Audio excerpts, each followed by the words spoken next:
विद्यावृत्तिरस्तु सकला दुष्टसिद्धिरस्तु सकल सन्मंगलानि भवन्तु. ಗಾಂಗುಲ ಏನನ್ನೋ ಹೇಳಿ ಎಲ್ಲರನ್ನು ನಡೆಸುತ್ತಿದೆಯಲ್ಲ, ಏನನ್ನು? ರಹಸ್ಯ ಅವಾಜಕೋ ರಾಶಿ. ಸೊನ್ನೆಯಿಂದ ಭಾಗಿಸಿದಾಗ ಬರುವ ಲಬ್ಧ ಸೊನ್ನೆ ಭಾಜಕವಾಗಿರೋ ಭಿನ್ನ ರಾಶಿ ಅಂತ ಬರ್ತದೆ ಭಾಸ್ಕರ. ಅದಕ್ಕೆ ನಮ್ಗೆ ಅನ್ಸುತ್ತೆ ಭಾಸ್ಕರ, ಹೀಗೆ ಹೇಳೋದಕ್ಕೆ ನಿನಗೆ ಸರಿ ಅನ್ಸುತ್ತಾ? ಗುರುಗಳೇ, ಸೊನ್ನೆಯೇ ಛೇದಕವಾಗಿರೋ ಭಿನ್ನ ರಾಶಿ ಯಾವುದೇ ಸಂಖ್ಯೆಯನ್ನು ಸೊನ್ನೆಯಿಂದ ಭಾಗಿಸಿದಾಗ ಬರುವ ಲಬ್ಧಿಯ ಸಂಖ್ಯಾ ಸೂಚಕ ಅಷ್ಟೇ. ಆದರೆ ಅದರ ಬೆಲೆ ಊಹಿಸಲಾರದಷ್ಟು ದೊಡ್ಡದು, ಅನಂತ, ಅಪಾರ, ಅನಿರ್ದಿಷ್ಟ. ಸೊನ್ನೆ ಭಾಜಕವಾಗಿರೋ ಭಿನ್ನ ರಾಶಿಯ ಬೆಲೆ ಅನಂತವೇ? ಅದು ಹೇಗೆ ಭಾಸ್ಕರ? ಯಾವುದೇ ಭಿನ್ನ ರಾಶಿಯ ಛೇದ ಅಂದರೆ ಆ ಭಿನ್ನ ರಾಶಿಯ ಭಾಜಕದ ಬೆಲೆ ಕಡಿಮೆಯಾದಂತೆಲ್ಲ ಆ ಭಿನ್ನ ರಾಶಿಯ ಬೆಲೆ ಹೆಚ್ಚಾಗುತ್ತಾ ಹೋಗುತ್ತದೆ ಅಲ್ಲವೇ ಆಚಾರ್ಯ? ಹಾಗೆ ಆಗಲಿ. 16ರಿಂದಲೇ ಭಾಗಿಸಿದಾಗ ಬರೋ ಭಾಗಲಬ್ಧಿ ಎಷ್ಟು? ಇನ್ನು ತಪ್ಪು ತಿಳ್ಕೋತಿದೀಯಾ? 16ನ್ನ 2ರಿಂದ ಭಾಗಿಸಿದಾಗ ಬರೋ ಭಾಗಲಬ್ಧಿ ಎಷ್ಟು? 8. ನಮಗೆಲ್ಲ ಭಾಗಕಾರ ಬರಲ್ಲ ಅನ್ಕೊಂಡಿದ್ಯೋ ಹೇಗೆ? ನೀನು ತಪ್ಪು ತಿಳ್ಕೋತಿದೀಯಾ? 16ನ್ನ 1 ಕೋಟಿಯಲ್ಲಿನ 1 ಭಾಗವಿರುವ ಭಿನ್ನ ರಾಶಿಯಿಂದ ಭಾಗಿಸಿದಾಗ ಬರೋ ಭಾಗಲಬ್ಧಿ ಎಷ್ಟು? 16ನ್ನ 1 ಕೋಟಿಯಲ್ಲಿನ 1 ಭಾಗವಿರುವ ಭಿನ್ನರಾಶಿಯಿಂದ ಭಾಗಿಸಿದ್ರೆ ಲಬ್ಧಿ 16 ಕೋಟಿ ಬರ್ತೈತಿ. ಆದ್ರೆ ಈ ನಿನ್ನ ಪ್ರಶ್ನೆಗೂ ಸೊನ್ನೆಯೇ ಭಾಜಕವಾಗಿರೋ ಭಿನ್ನರಾಶಿಯ ಬೆಲೆಗೂ ಏನ್ ಸಂಬಂಧಪ್ಪ? ಅದು ನಿನಗೆ ಗೊತ್ತಾಗುತ್ತೆ. ಇನ್ನು ಒಂದೇ ಒಂದು ಪ್ರಶ್ನೆ. ಸೊನ್ನೆಯು 10,000 ಕೋಟಿಯಲ್ಲಿನ 1 ಭಾಗಕ್ಕಿಂತ ಹೆಚ್ಚು ಕಡಿಮೆನು? ಸೊನ್ನೆನೇ ಕಡಿಮೆ. ಇಷ್ಟು ಗೊತ್ತಿದ್ರೆ ಅದು ಹೇಗೆ ಆಗಲ್ಲ? ಒಂದು ಅತ್ಯಂತ ದೊಡ್ಡ ವಸ್ತುವನ್ನ 10,000 ಕೋಟಿ ಸಮ ಭಾಗಗಳನ್ನಾಗಿ ಮಾಡಲು ಸಾಧ್ಯವಾದರೆ ಅವುಗಳ ಒಂದು ಭಾಗ ಶೂನ್ಯವಂತೂ ಅಲ್ಲ ಅಲ್ಲ ಗುರುಗಳೇ? ಸರಿಯಾಗಿ ಹೇಳಿದಲ್ಲ. ಹಾಗಾದ್ರೆ ಭಾಸ್ಕರ, ನಿನ್ನ ಅಭಿಪ್ರಾಯ? ಸೊನ್ನೆಯು ಯಾವುದೇ ಭಿನ್ನ ರಾಶಿಯ ಛೇದವಾದಾಗ ಸೊನ್ನೆಯ ಛೇದ ಅಂದರೆ ಸೊನ್ನೆಯ ಭಾಜಕ ಅತಿ ದೊಡ್ಡ ಸಂಖ್ಯೆಗಿಂತಲೂ ಅತಿ ದೊಡ್ಡ ಸಂಖ್ಯೆಯಾಗಿರಬೇಕು. ಸೊನ್ನೆಯ ಛೇದ ಅಥವಾ ಭಾಜಕದ ಬೆಲೆ ಅನಂತ, ಅಪಾರ.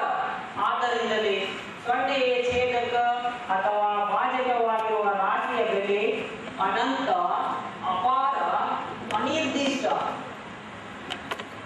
ಅಲ್ಲ, ಎಲ್ಲರೂ ಹಿಂದಿನವರು ಹೇಳಿದ್ದೇ ವೇದವಾಕ್ಯ, ಅದನ್ನು ಪ್ರಶ್ನಿಸಲೇಬಾರದು ಅಂತ ಸುಮ್ಮನಿದ್ದರೆ ಜ್ಞಾನದ ಬೆಳವಣಿಗೆ ಆಗೋದಾದರೆ ಹೇಗೆ? ಭಾಸ್ಕರ, ಸೊನ್ನೆಯು ಭಾಜಕವಾಗಿರುವ ಭಿನ್ನ ರಾಶಿಯ ಬೆಲೆಯ ಮೇಲೆ ಮೂಲ ಪರಿಕರ್ಮಗಳ ಪರಿಣಾಮವೇನು ಯೋಚಿಸಿದೆಯಾ? ಇದ್ರಾಗ ಅದರ ವಿಷಯನ ಐತ್ರಿ. ಭಾಸ್ಕರ ಒಂದು ಗಣಿತ ಕವನನ ಬರ್ದಾನ್ರಿ. ಇದನ್ನ ಹಾಡಿದ್ರ ಬಹಳ ಚೆನ್ನಾಗಿರ್ತೈತಿ. ಭಾಸ್ಕರ ಕಲ್ಯಾಣಿ ರಾಗದಾಗ ಹಾಡಿದ್ರ ಸೊಗಸಾಗಿರ್ತೈತಿ. ಹಾಡು ಭಾಸ್ಕರ, ಹಾಡು ಭಾಸ್ಕರ.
ಅಸಾಧ್ಯವಾದರೂ ಸೃಷ್ಟಿ ಸಮಯದಲ್ಲಿ ಅವುಗಳು ಅವನಿಂದ ಹೊರಹೊಮ್ಮಿದರು.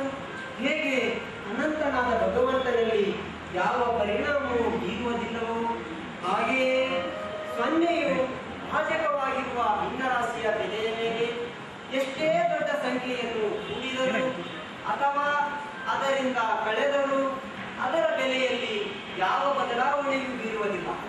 ಭಾಸ್ಕರ, ನಿನ್ನಂತರ ಪ್ರಯತ್ನದಿಂದಲೇ ಜ್ಞಾನದ ಬೆಳವಣಿಗೆ ಸಾಧ್ಯ. ಈ ನಿನ್ನ ಪ್ರಯತ್ನನ ಮುಂದುವರಿಸು. ಹಾಗೆಯೇ ಶುಷ್ಕ ಗಣಿತ ಸೂತ್ರಗಳನ್ನು ಮತ್ತು ಸಮಸ್ಯೆಗಳನ್ನು ಸುಂದರವಾದ ಕವನಗಳ ರೂಪದಲ್ಲಿ ರಚಿಸು. ಈ ನಿನ್ನ ಪ್ರಯತ್ನ ಯಶಸ್ವಿಯಾಗಲಿ. ಸಕಲ ಇಷ್ಟ ಸಿದ್ಧಿ